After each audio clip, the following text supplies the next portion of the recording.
Muy bien, hermanos y hermanas, que el Señor les continúe bendiciendo. Desde aquí se ven preciosos y preciosas. Tenemos un desafío y una oportunidad. El desafío es que todos y todas, con todas las energías que tenemos, estamos congregados en un mismo templo. Al buen entendedor.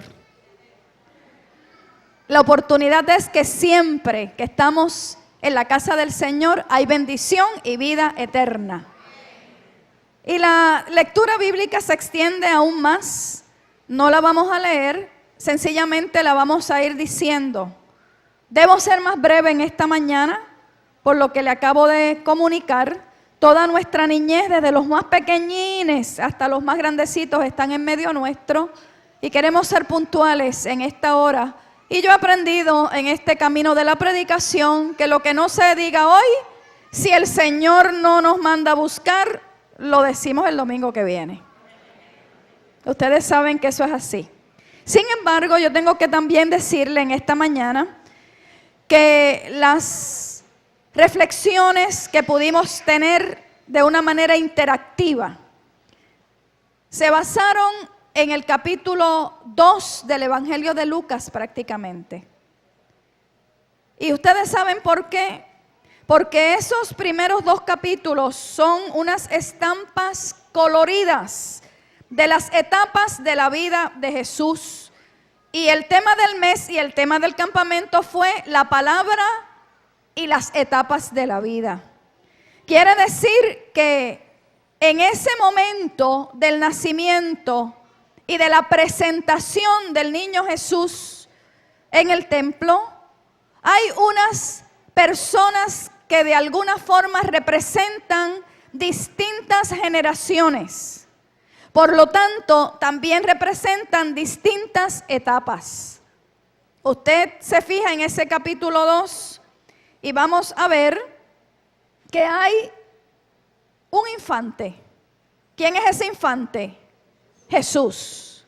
Que hay 2 jóvenes. ¿Quiénes son esos 2 jóvenes? José y María. Y que hay 2 adultos en etapa o en edad avanzada.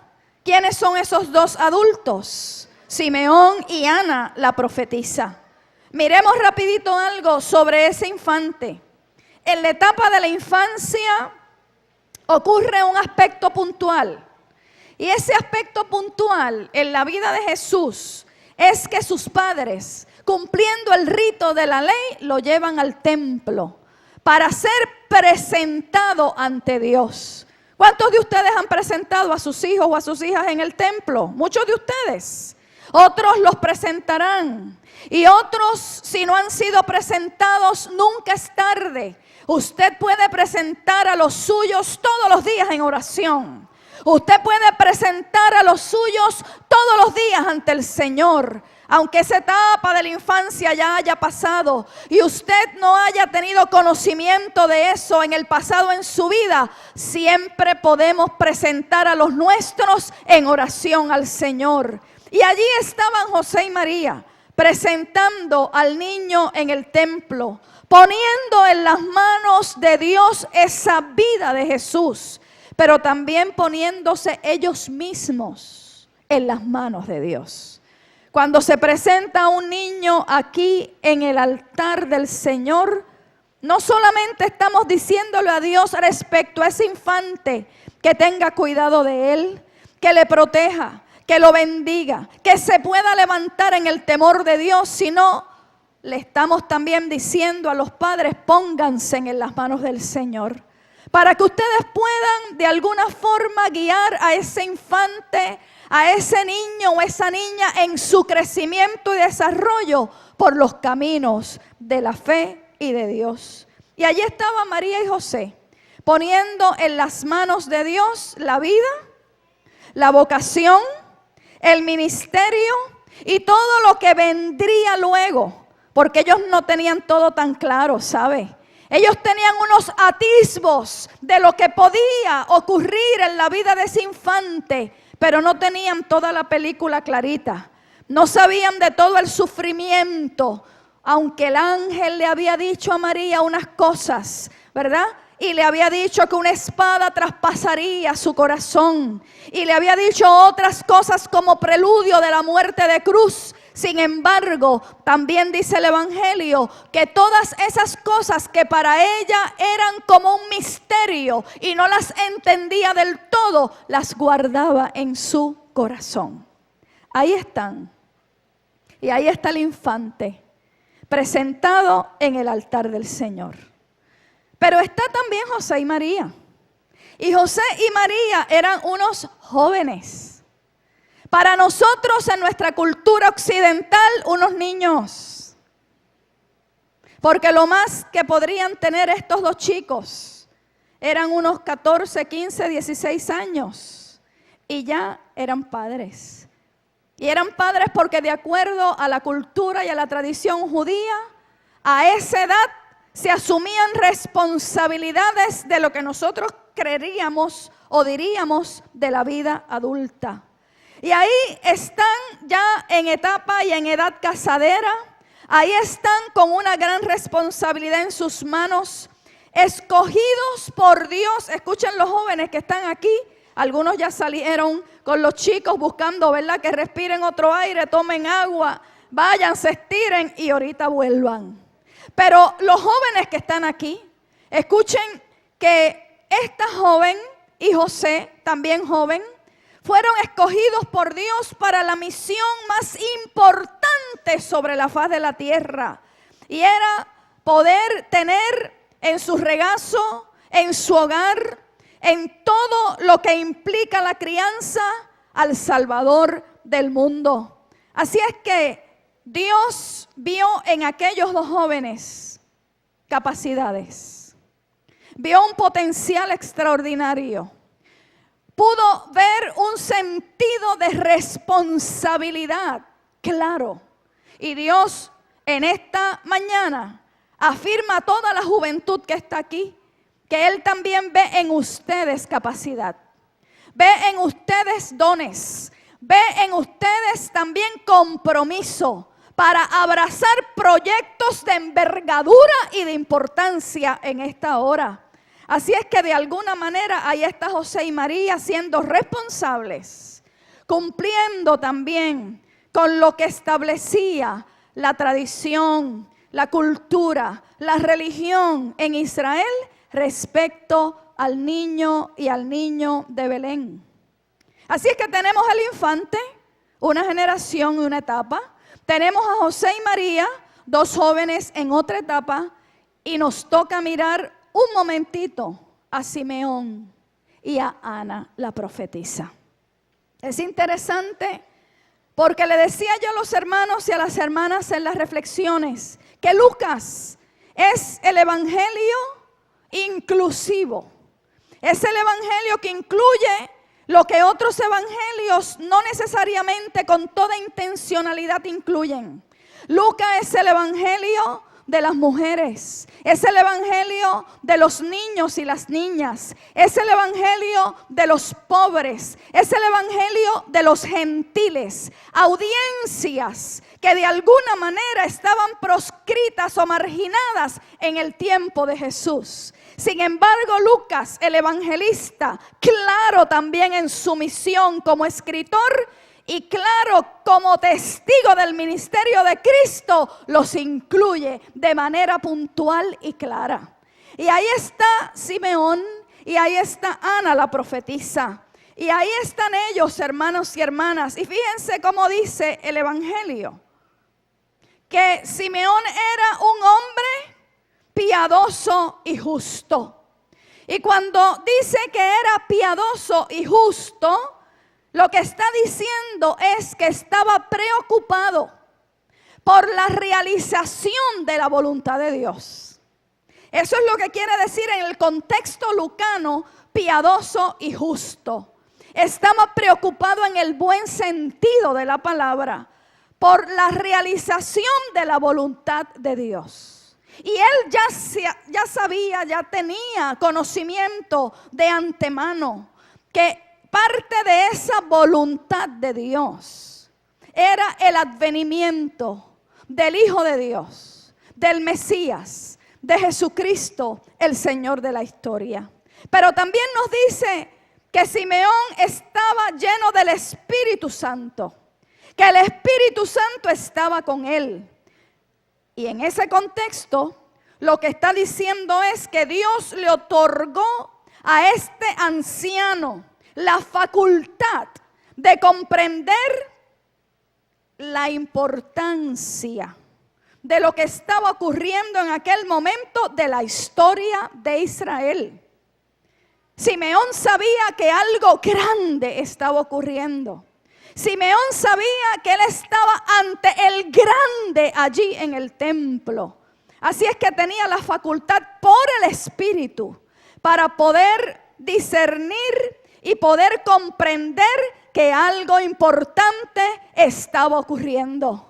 Y yo te digo a ti en esta mañana, si el Espíritu de Dios está aquí, dice un cántico, hay paz. Si el Espíritu de Dios está aquí, ¿verdad? Hay amor, dice ese cántico. Si el Espíritu de Dios está aquí, todo puede resolverse. Pero si el Espíritu de Dios te posee a ti, amado hermano y hermana, yo quiero que tú sepas que según ese Espíritu facultó a Simeón para poder discernir el momento puntual y particular que tenía de frente, a ti también te puede facultar. A ti también te puede capacitar. Y tú puedes en esta hora de grandes decisiones en tu vida, de grandes realidades en tu vida, discernir y comprender la importancia de que el Señor en primer lugar te tenga de pie. Con todos los achaques que tú puedas sentir. Le hablo a los que están cerca de Simeón.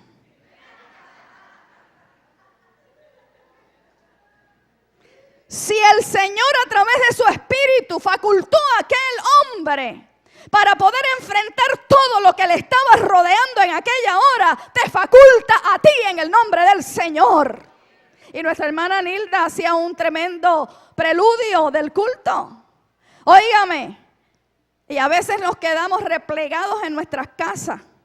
Y decimos, no, yo no voy, yo no me muevo, yo me quedo aquí, yo estoy triste, de verdad que el que se acerque a mí no la va a pasar bien. Sacúdase. Suelte eso.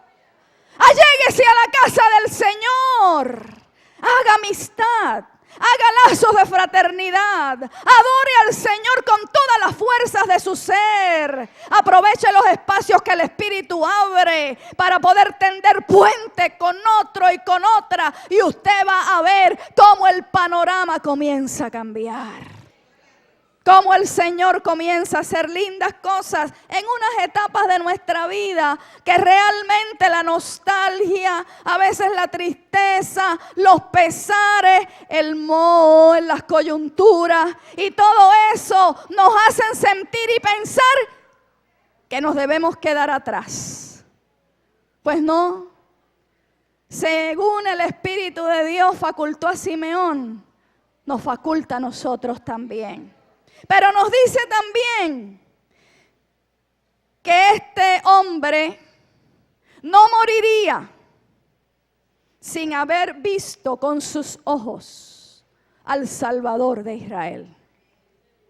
Y cuando aquel hombre tuvo en sus brazos al niño Jesús, el Salvador del mundo, quizás con sus manos tembluscas, quizás con sus manos un poco arrugadas por el paso del tiempo y del trabajo duro, ese hombre levantó al Salvador del mundo y dijo: ahora, Señor, despide a tu siervo en paz, conforme a tu palabra, porque han visto mis ojos tu salvación.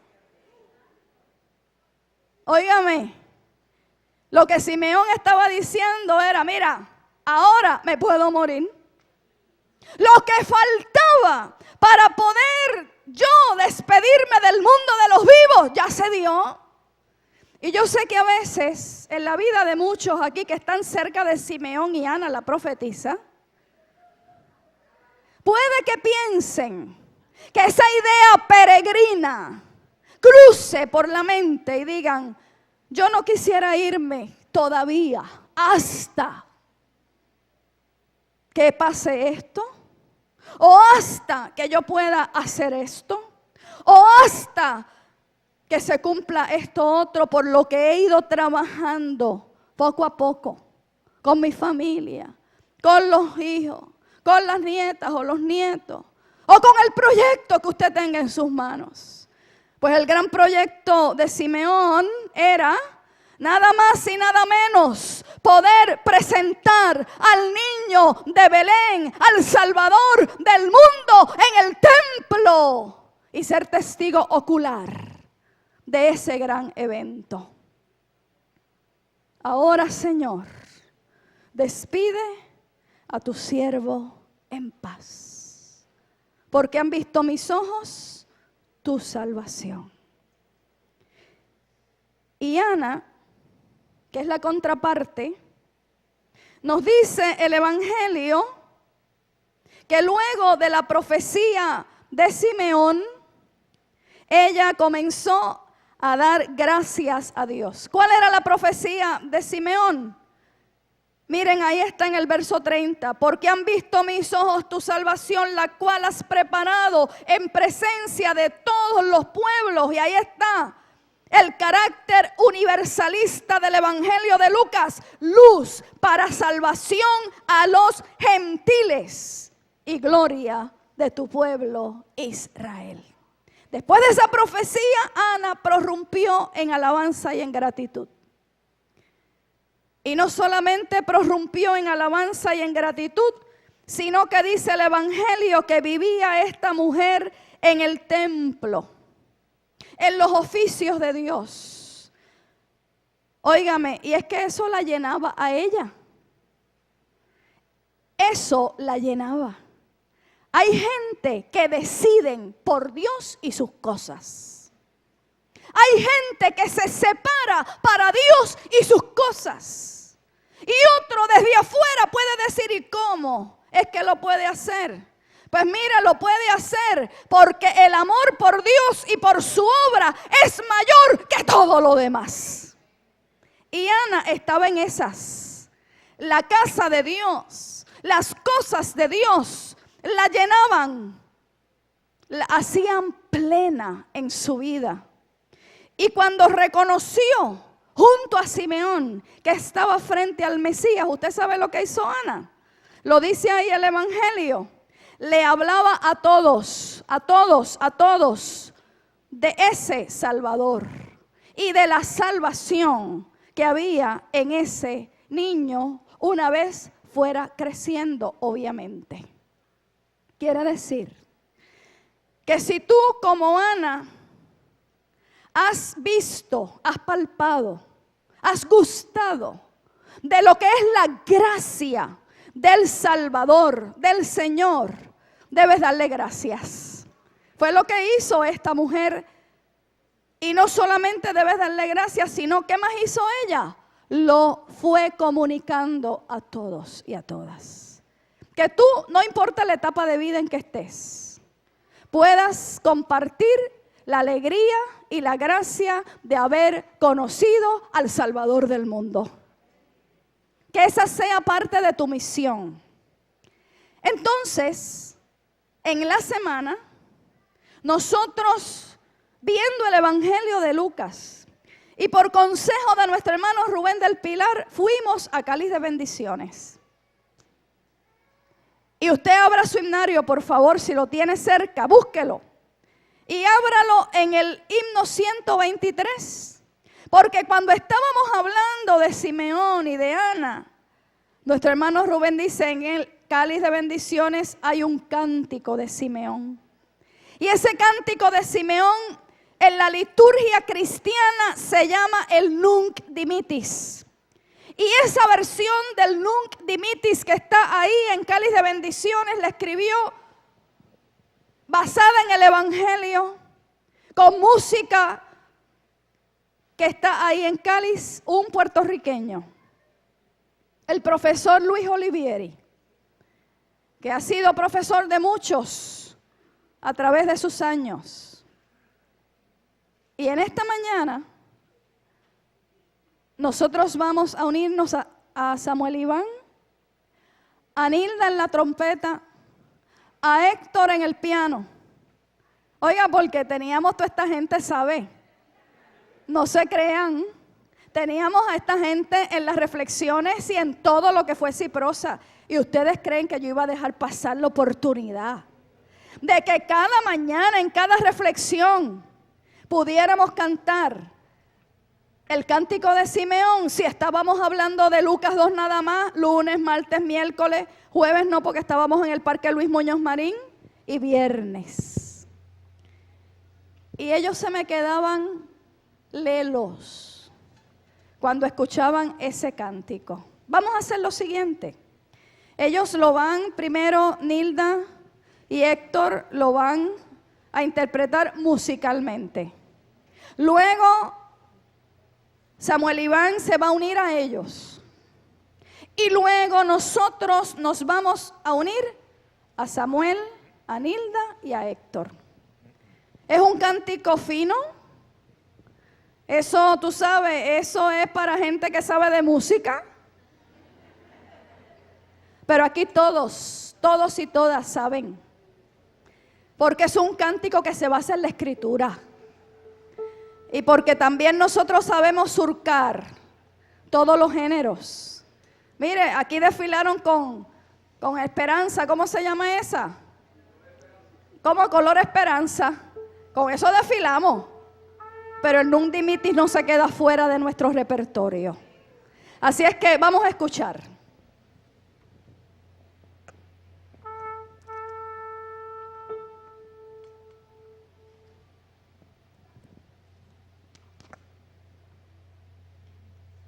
...123...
Entonces junto a Samuel.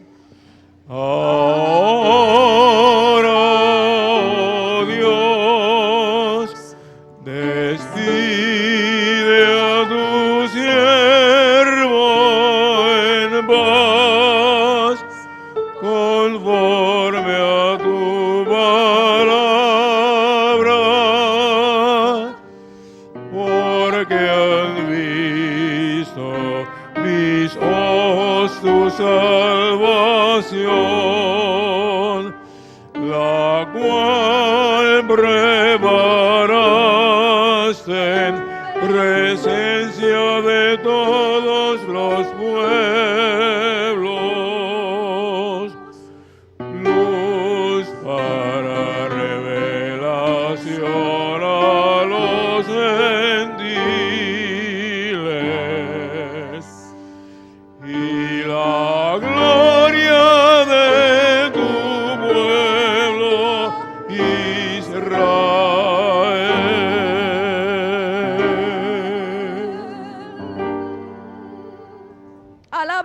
Señor en esta mañana y bendiga su nombre, porque usted y yo estamos en ese pueblo gentil y a usted y a mí se nos ha revelado esa salvación.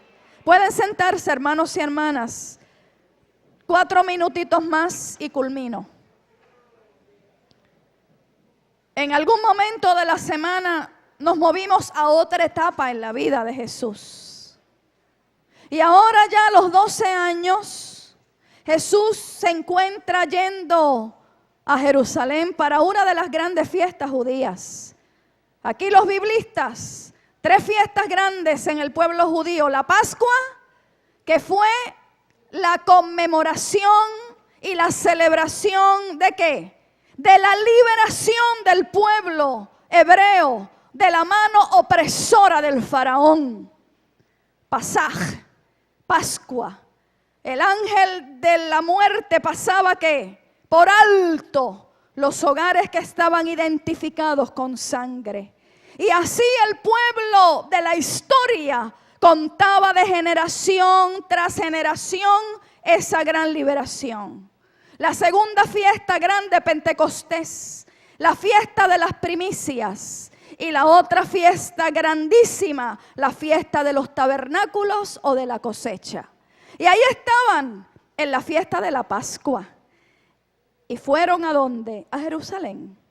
Y allí estaban como familia, con otros y otras, en el templo, celebrando en Jerusalén, la santa ciudad. No le voy a hacer la historia, está ahí en la escritura. Lo cierto es que Jesús permanece en el templo. Lo cierto es que tiene un tremendo diálogo con los doctores de la ley. Y miren cómo termina el Evangelio de Lucas en el último texto del capítulo 2. Acompáñenme, por favor. Otro día les predico con más detalle de ese capítulo. Dice, y Jesús crecía en sabiduría. Y Jesús crecía en estatura y en gracia para con Dios y para con los seres humanos. Quiere decir que Lucas, como médico que es, describe ese desarrollo de Jesús de acuerdo a las 4 dimensiones existentes de cualquier ser humano.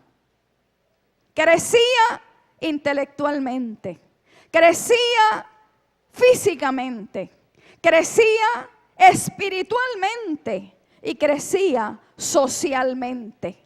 Si vemos o definimos sabiduría, pudieran existir más de una definición, pero miren cómo lo voy a enfocar rapidito en esta mañana.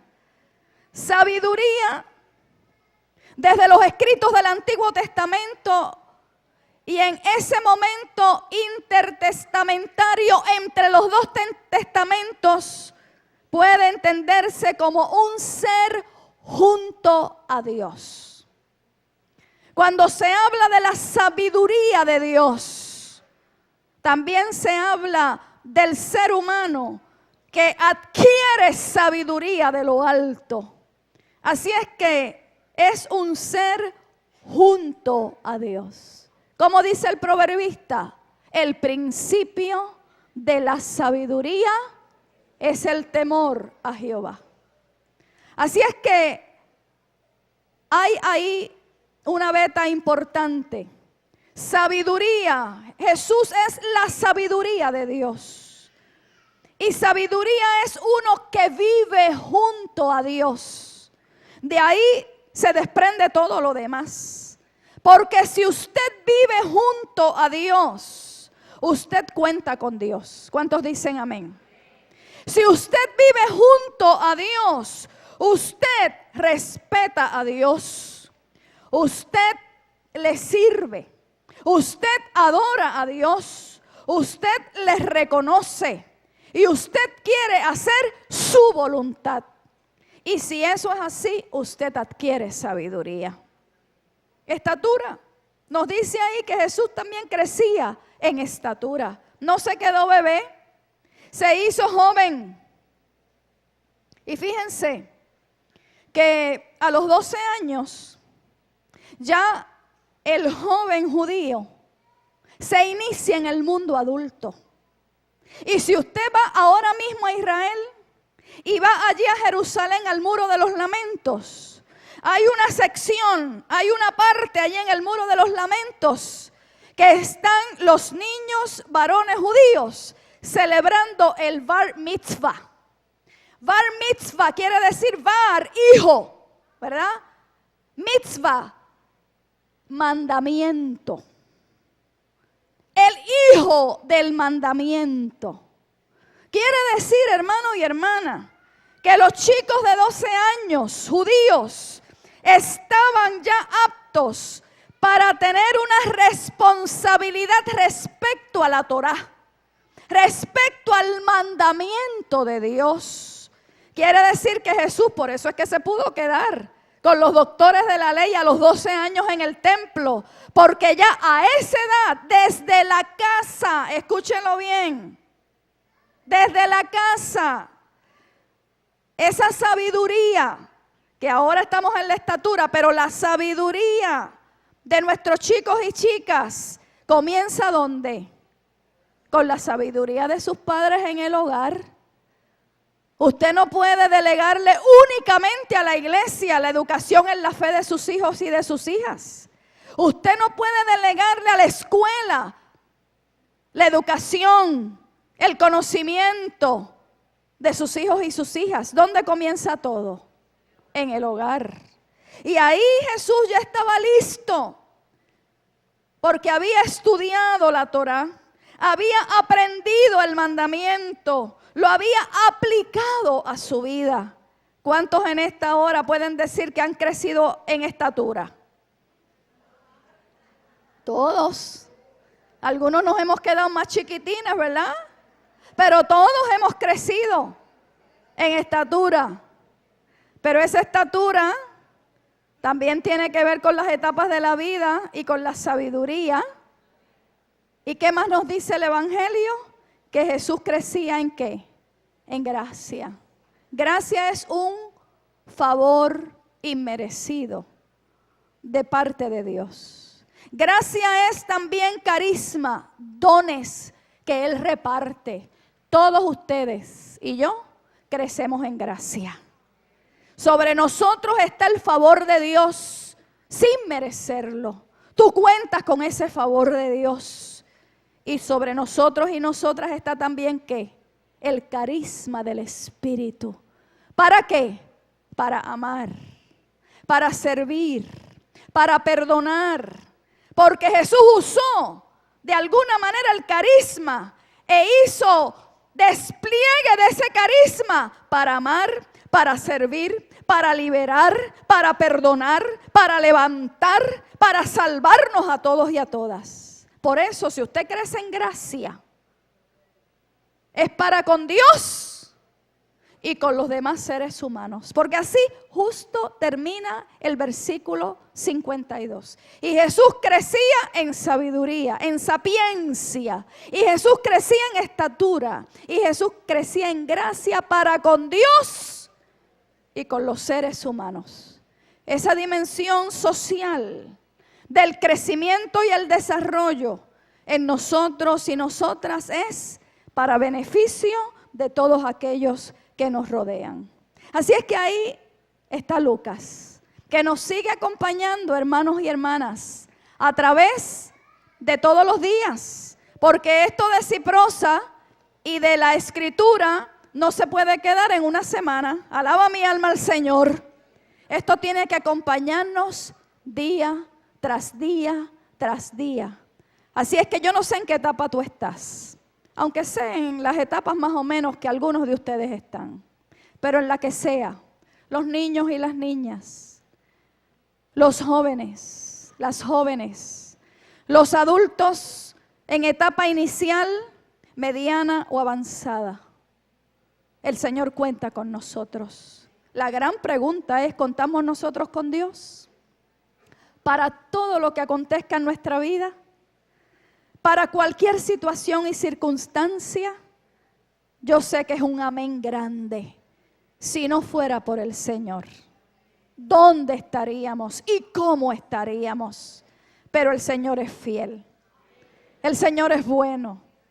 Y por eso, de alguna manera, hermano y hermana, siempre, siempre, siempre, nosotros terminamos los campamentos afirmando que vale la pena vivir. No lo vamos a cantar ahora, va a ser la doxología.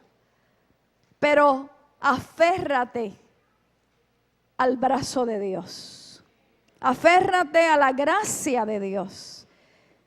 Y los años que nos puedan quedar en las distintas etapas para pasar a otras, lo debemos hacer con la palabra como fuente.